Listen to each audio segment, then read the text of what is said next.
Hey everybody, welcome to Sports Check. We're talking Johnny Football, the worst contracts in sports, and who's in the NBA playoffs. Hey, my bracket's blown to smithereens, and unless you went to Wichita State, Florida Gulf Coast, and Oregon, yours is too. Let's do it!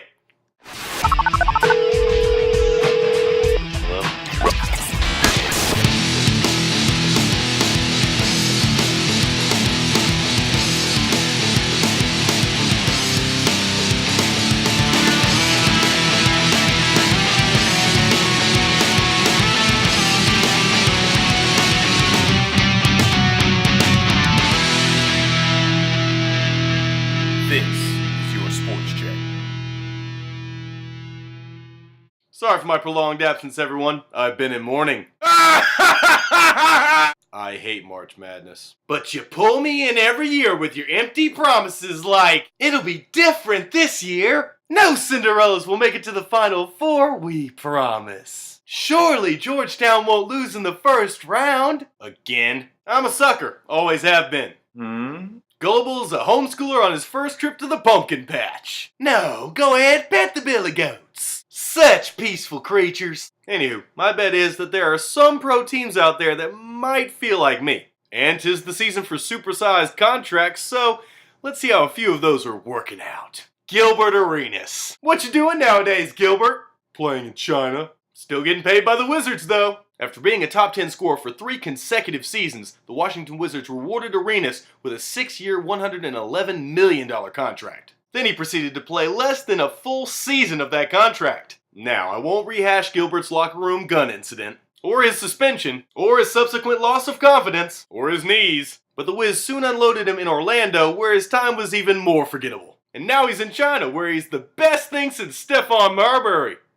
The wide world of soccer isn't immune to massive contracts either, and Samuel Eto'o's is a glaring example. First off, Eto'o is a first-rate player. His resume includes World Cups and Olympic medals, along with possibly being the best player in Africa's history. All that said, he's kinda past his prime. Sound familiar? Albert Pujols, A-Rod, Michael Vick. In 2011, Eto'o signed to play in Russia for 3 years, where he's performed well, scoring 20 goals in 39 games. Nothing wrong with that, until you realize that he's being paid more than Cristiano Ronaldo, and Lionel Messi, and Kobe. More than Kobe? Yep, Sammy's contract evens out at a cool $29 million per season. That's Jordan money. His team's coughing up $1 million and change per goal on average. And even by European metric standards, that don't add up. Baseball is king as far as overblown contracts are concerned, and looking at Albert Pujols or A-Rod's is too easy, so I had to do some digging. John Lackey. The single biggest waste of space in the major leagues resides with Boston, to the tune of almost $16 million a season. And he didn't even play last year. Good strategy. I'm kidding. The guy had Tommy John surgery last year, so he has an excuse. But what's your excuse for not winning 15 games since '07? Or that lifetime 12-win average? 3 career playoff wins looking pretty good. Or your lack of pitching awards? Ever? But that's child's play. What really takes the cake is that the man I've just described to you is not only the highest paid pitcher, but is in fact the highest paid player on the entire Boston roster. And he just got squeezed in as the 5th man in the rotation. Did I mention he's turning 35? Looks like you've got a real winner there, Theo.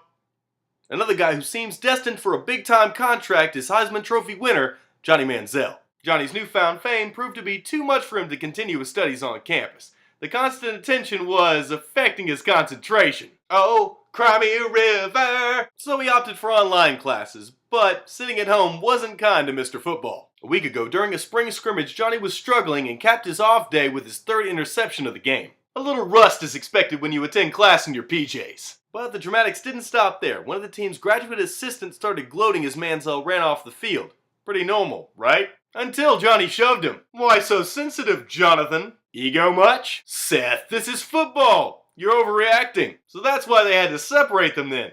Huh. Okay, let's say it's nothing. Check out how the Texas media tried to spin it. Manziel's competitive fire burns, even in spring drills. What?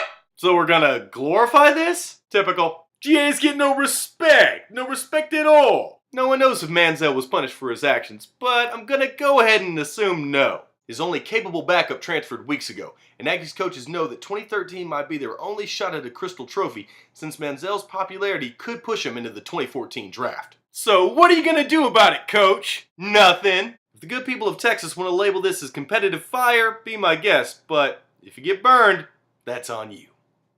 Moving on to basketball. Not that basketball. We're less than 10 games from the end of the NBA regular season, so it's time to see who's in and who's out. Before I go any further, I'd like to thank the Eastern Conference for making this exceptionally easy. Nothing short of a plane crash or the zombie apocalypse would get the Sixers into the playoffs at this point, but let's give it a shot just for kicks. As you can see, Philly has winnable games coming up against Charlotte, 2 versus Atlanta, and a couple versus the Cavs and Pistons. They did top the Nets last month, and you can always count on boredom/pity from the Heat and Pacers, right? Problem is, look at all those @ signs. Yeah, the 76ers finished 7 of their last 9 games on the road, where they've been 8-26 this year. Cue the zombies!